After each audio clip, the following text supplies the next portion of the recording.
మాజీ CM car కింద తన పార్టీ కార్యకర్త చనిపోతేనే పట్టించుకోలేదని మంత్రి అచ్చెన్నాయుడు మండిపడ్డారు. ఈ రాష్ట్రంలో ఉండటానికి వైఎస్ జగన్కు హక్కు ఉందా అని ప్రశ్నించారు. ఇక నుంచి రాష్ట్రంలో సభలైనా ర్యాలీలైనా ప్రభుత్వం అనుమతి, పోలీసుల అనుమతి తీసుకోవాలని, లేకుంటే కఠిన చర్యలు ఉంటాయని మంత్రి అచ్చెన్నాయుడు హెచ్చరించారు.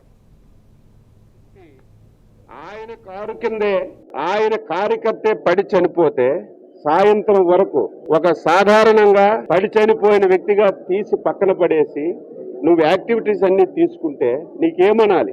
నీకు మనసు ఉందా, మానవత్వం ఉందా? నువ్వు రాజకీయాలకు అర్హుడువా? ఈ రాష్ట్రంలో అసలు ఉండడానికి నువ్వు అర్హుడువా అని చెప్పి ప్రశ్నిస్తున్నాను. ఈరోజు మేము ఎవ్వరికీ కట్టడి చేయడం లేదు.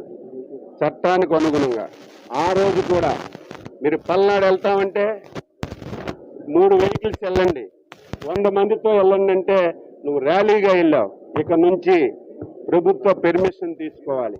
వెళ్ళినా మా శ్రీనివాస్ గారు వెళ్ళినా, సారా ఎమ్మెల్యే వెళ్ళినా రోడ్డు మీద ఒక యాక్సిడెంట్ అయితే ఆపుతాం, బాగుంటే, లేకపోతే అంబులెన్స్ పిలుస్తాం, లేకపోతే మా కారులోనే హాస్పిటల్కి పంపించి ఫస్ట్ ఎయిడ్ అందిస్తాం. అటువంటిది 5 సంవత్సరాలు ఈ రాష్ట్రానికి ముఖ్యమంత్రి చేసిన వ్యక్తి ఆయన కారు కిందే ఆయన కార్యకర్తే పడి చనిపోతే సాయంత్రం వరకు ఒక సాధారణంగా పడి చనిపోయిన వ్యక్తిగా తీసి పక్కన పడేసి